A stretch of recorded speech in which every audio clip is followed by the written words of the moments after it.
Dude, you rock. Welcome back to the Learn English podcast, the podcast teaching English in context so you can learn naturally. On today's episode, I want to do some idioms. I'm going to talk about some sayings, some colloquialisms that we say that have the word rock in it. There are a lot of different expressions that we use with this word, and they can all mean very different things depending on how you say it, what your context is, and what the words around it are. So on today's episode, I want to go over these, give you some examples of how to use them so you can understand what someone means when they say it to you. If you're interested in learning about these idioms and sayings, then follow along because we're about to begin.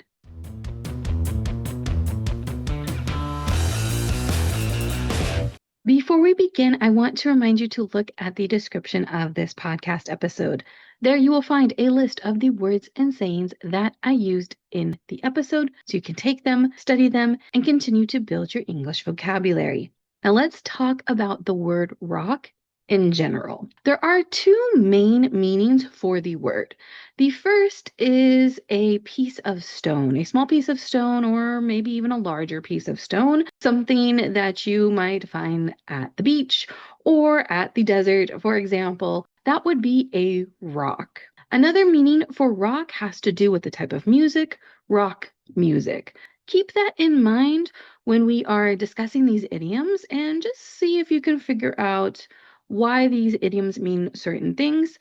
These are just a few of the idioms that have rock in it, but we're going to go over what these idioms are and how to use them, and I'll give you some example sentences so you can see how they are used in context by English speakers. So the first one is related more towards the type of music. When you have someone who is in a rock band, when they are a rock musician and they're very popular, they get called a rock star. That is the literal meaning of the term rock star, someone who is a celebrity, a star musician, and is in a rock band. So you want to be a rock superstar? However, people do use this colloquially to tell someone that they did a good job. Maybe you are studying for an English exam, you take that exam, you do very well on it, and your English tutor might tell you, you're a rock star. Now, you aren't actually in a music band, but you just did a really good job on it, and so you will hear people use it in that way. There's actually some commercials recently that kind of make fun of this thing about how people use the term rock star, but it is definitely a way that people do use the word. Hey, corporate types, will you stop calling each other rock stars? You're a rock star. Our second phrase is rock on. Rock on is another way of saying that someone is doing really good at something. It's a way of showing appreciation, encouragement, saying that something is really good or really awesome. But instead of being a noun, it is now a verb. When someone does something really good, like say, for example, you took that English test, you did really well on it, you talk to your tutor, and your tutor says, wow, you did so good, rock on. This, of course, is tied to the music industry as well. When people would play really good music, when their band would make really good rock music, people would tell them to rock on, but it has been used in other ways, and now it can just be a colloquial phrase just to show encouragement. Our third phrase also comes from the music industry, and it is rock the mic. Rock the mic, when I hear it personally, I think of rappers. Rappers would say that they would rock the mic because they hold the microphone very close to their mouth when they are rapping. They rap into a microphone. That rock the mic phrase, at least in my mind, is usually associated with that. So if you go to a rap concert for something, you might say that the rapper is really rocking the mic, which means they're doing a really good job. However, again, you can use it as a way of saying that someone is doing a good job or is going to do a good job. It's a way of showing encouragement or approval again. For example, let's say that you have a friend who needs to go do a speech in front of a room full of people. Maybe they're really nervous and you're trying to encourage them and tell them that they're going to do a good job. You can tell them, hey, don't worry about it. You're going to rock the mic. That means don't worry, don't be nervous.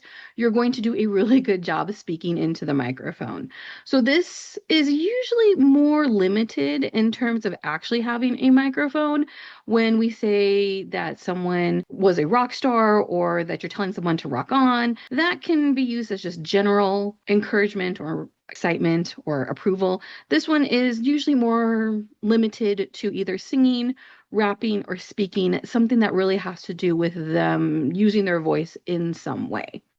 Our fourth phrase is rocket.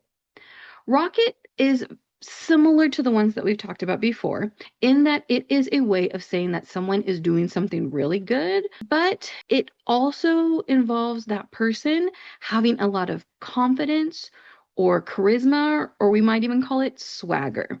So, swagger is when someone feels very confident and they kind of walk in a very particular way. They have their head up, they just look like they know what they're doing. And that kind of swagger, that kind of confidence, when someone has that, we say that they are rocking it. So, for example, there is a celebrity, you might know him, Jason Momoa. He was on Game of Thrones. He was Aquaman for a little bit. There was a time where he was on the red carpet and he was wearing this crushed velvet pink tuxedo with a pink hair scrunchie. So a hair scrunchie is something that you put in your hair when you have long hair. It's a way of putting your hair in a ponytail or in a bun, and it's usually made out of a material that's a little bit bigger so you can see it more than just a rubber band, for example. So he was wearing this pink outfit and people went crazy for it. People thought he looked so good, and a lot of people said that he rocked that look, which means that he was wearing this outfit and he looked really good in it and he carried himself with a lot of confidence. And because he looked that way, because he acted the way he did, people said that he rocked that look. So you'll see this a lot online, on social media, when people are talking about celebrities' outfits. It can also be about performances. So if a certain celebrity, for example, is singing a song maybe at the Grammys or one of the major award ceremonies, if they do a really good job, if their performance is really good, you'll see people saying that they rocked it. They rocked their performance at the Grammys.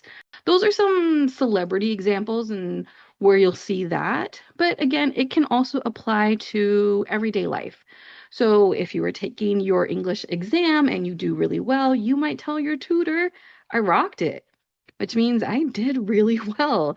I did maybe even better than I thought, but I did really well on it. Another example is if you have a friend who had to give that speech in front of the room full of people and they were really nervous. If they did really well afterwards, you might tell them, hey, good job, you rocked it. Or if they feel really good about it, they might say, I rocked that speech. I was really nervous before, but I know I rocked it. Those are all just ways of saying that the person did something really good, they did it really well, and they felt confident doing that particular action. Our next phrase is to say that something rocks. You can use almost any noun in this context. And when you say that that particular thing rocks, what you're saying is that it is really good or really exciting. For example, let's say that you are a tutor or a teacher, you have a student who aces their English exam. You can say, wow, my student rocks. That means my student is really good. My student did a really good job. Or let's do another example and say that you want to go to a concert and you and your friend are going to go. Your friend is the one who's going to buy the tickets. So they're in front of their computer, they're waiting on the website, waiting for the tickets to be released. They buy the tickets the second they go on sale and they get amazing seats right in the front. You're going to be able to see everything. And when they tell you that they got those front row tickets, you tell them, wow, you got front row tickets? That rocks. That means that you're really excited. You think that they did a good job, but you're really excited for what's going to happen. Again, it's just another way of saying that you approve of something and that you're excited for something. You can also say this when someone is a lot of fun, when they're a lot of fun to be around. Maybe they have a really fun personality. You go out to a bar with a group of friends and you have that one particular friend who is just making a bunch of jokes, making everybody laugh, just having a really great time. You can say that that particular friend rocks. That's just a way to say that that particular friend or that particular person is a lot of fun and they're a lot of fun to be around. When I went to a Metallica concert many years ago in Los Angeles, right after they performed at the Grammys, Jason Momoa was actually at the concert and he was actually right next to me when we were there at the concert. Everyone around him was talking to him and trying to take pictures with him, and he was really funny, really charming, just a really fun person to be around. Pretty much what you see in interviews is his personality, just a really big personality, we would say, which means that he was very outgoing, very charming, someone you want to spend time with. When me and my boyfriend were next to him and he was talking to everyone and he was fun to be around, what I could say is that Jason Momoa rocks. That guy's awesome. He's so much fun to be around. I would love to be his friend in real life. I don't know him, but he rocks. He's just a fun person to be around. Our sixth phrase is to get rocked. So far, the phrases that we've gone over have really been positive. Encouragement, excitement, approval, telling someone they did a good job. Those are all positive things. When someone gets rocked, it is not a positive thing. It is a very bad thing. What we say, or what we mean when we say that someone got rocked, was that they were badly defeated. This is usually in sports. I would say that's where you hear it the most often, but you also hear it with work or with academics, with studying, or with arguments. So the most common way that I've heard it is when you're watching a fighting competition, for example, boxing. When two people are boxing each other, if one boxer hits the other one right in the face, and the person who got hit in the face falls down to the ground, you would say that the one who fell to the ground got rocked. That means that they got hit really, really hard and that hurt them. You can also say this if one team does really, really well in a sporting competition and one team does really bad. If one team just falls apart and does really horrible in the sports competition, then you would say that team got rocked. They did not do good. They were badly defeated. You can also say this if you are dealing with your work or if you're dealing with your studies.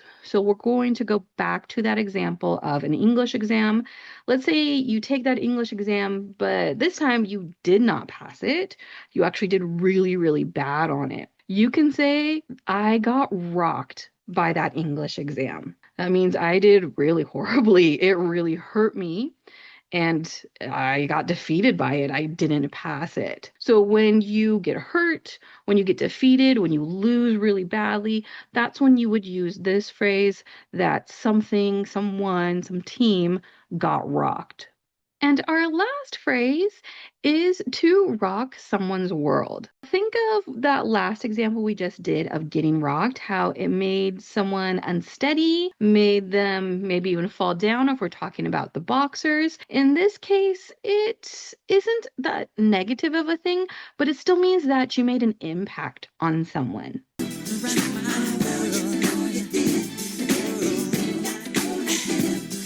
So, for example, if something makes a very big impression on you in a powerful or exciting way, you would use this phrase. You go out with your friends, you meet a new person, that person is really attractive, they're really funny, you spend some time with them and you really want to get to know them. You could say that that person rocked my world. That person, I was not expecting them, but they just came and made a really big impact on me, and now I'm interested in spending more time with them. Another example is if you go on some amazing trip. Let's say you go to Hawaii and you go to one of the active volcanoes there. You hike on the volcano, you see it. You don't get in any danger or anything, but you just get to see this amazing experience that you always wanted to. You can say that that trip rocked my world. It was amazing. It was powerful. It was what I wanted it to be, what I was hoping for, and maybe even better than I was hoping for. That's a way that you can use this phrase. I hope you enjoyed this episode. I hope you learned some new idioms, some new sayings, and I hope you found it interesting. Like I said, this is just a few of the idioms that have the word rock in it. There are so many more, so many that I did not get to cover. So if you enjoyed this episode, if you would like more idioms and more episodes like this in the future, then please let me know, because there are a lot that we could do and that we can go over. Reminder to look at the description of this podcast episode so you can get the vocabulary list. If there were some phrases, some ways that I used these words that you weren't familiar with, please look at that list, take those words, study them, so that way you can continue to build your English vocabulary. If you're enjoying the podcast, if it's helping you learn English overall, please consider leaving us a rating on whatever app you're using to listen to this podcast on. You can tell a friend, tell a family member, tell someone who is learning English, so we can continue to grow our audience.